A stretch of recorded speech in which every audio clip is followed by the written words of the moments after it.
নেই।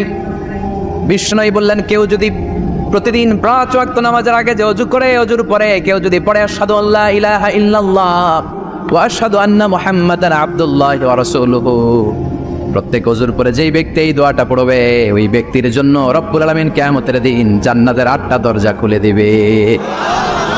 সেও সাইয়েদনা আবু বকরের সাথে সাথে ওই 8টা দরজা যেটা দিয়ে মন চায় ঢুকতে পারবে। কোন সুবহানাল্লাহ। বিষ্ণু বললেন, ইন্নালিল জান্নাতি সামানিয়াতু আবাব, জান্নাতের ভেতরে দরজা হলো 8টা। মিনহা বাবুন ইউসাম্মা আর রায়্যান, 8টা দরজার মধ্যে স্পেশাল একটা দরজা আছে, দরজাটার নাম হলো রায়্যান। লা ইয়াদখুলুহু ইল্লা সাইমুন, রোজাদাররা ছাড়া কেউ রায়্যান দরজা দিয়ে ঢুকতে পারবে না। যারা রোজা রেখেছেন তাদের জন্য এন্ট্রি দেয়া হবে এই দরজা দিয়ে ঢুকার। আবার বিষ্ণু বললেন, মান দাখালাহু লাম ইয়াজমা আবাদা, একবার রায়্যান দরজা দিয়ে ঢুকার সুযোগ যে পেয়ে যাবে চিরকালের জন্য তার গলার তৃষ্ণা মিটে যাবে। রোজা রাখলে গলায় তৃষ্ণা হয় না? এই যে আল্লাহ খুশির জন্য এই তৃষ্ণাকে সহ্য করে আপনি রোজা রেখেছেন, এর ফলাফল হিসেবে রায়্যান দরজা দিয়ে ঢুকা মাত্র আপনার গলার তৃষ্ণা শেষ।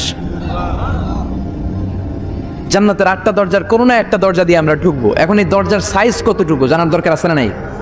বিষ্ণু বললেন, ইন্না মিসরাইন মিন মাসারিআ জান্নাত মা বাইনা মাক্কা ওয়া হাজার, সৌদি আরবের মক্কা শহর থেকে বাহরাইন শহর যত দূর, জান্নাতের দরজাটা হবে তত দূর। আমাদের দরজা কয় ফিট বাই কয় ফিট হয় বাসার দরজাগুলো? হ্যাঁ, আল্লাহ